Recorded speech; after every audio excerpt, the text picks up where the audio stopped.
صعيب هذا الطعم. جا حاجة صبية. أنا كنت سهيلة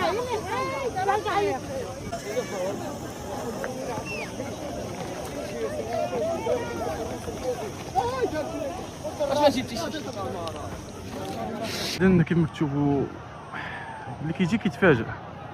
جاو هما واقفين هنايا. بالنسبه للشباب اللي كيعرفوا يعوموا هما كيما كتلاحظوا هبطوا، لان الخبر اللي سمعوا انه الباب تحل، فكنتحلوا واحد الظرفيه اللي صغيره كما شفتوا في الفيديو منشور عنده في موقع التواصل الاجتماعي. الشباب جاو كلشي كيتزاوج، كلشي كيتلاح في الماء، واللي ما كيعرفش يعوم ها هو واقف هنايا.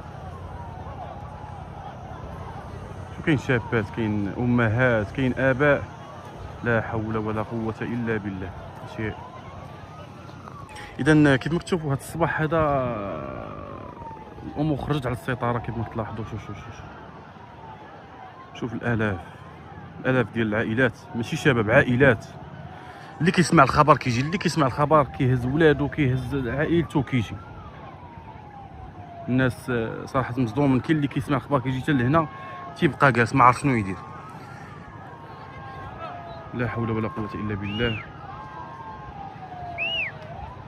شو الامرين.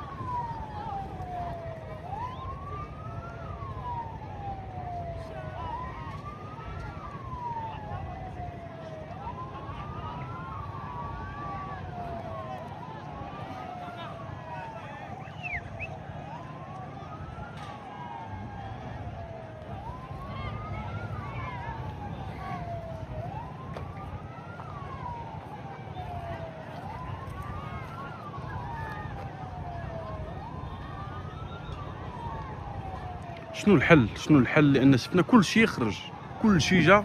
اللي كيسمع الخبر من بعد ما انتشر واحد الفيديو في مواقع التواصل الاجتماعي ديال واحد الشباب اللي داهموا اقتحموا الباب ديال سبته، فكل شيء جا، كل شيء قال بانه راه الباب حلوه، كل شيء بدا كيجي.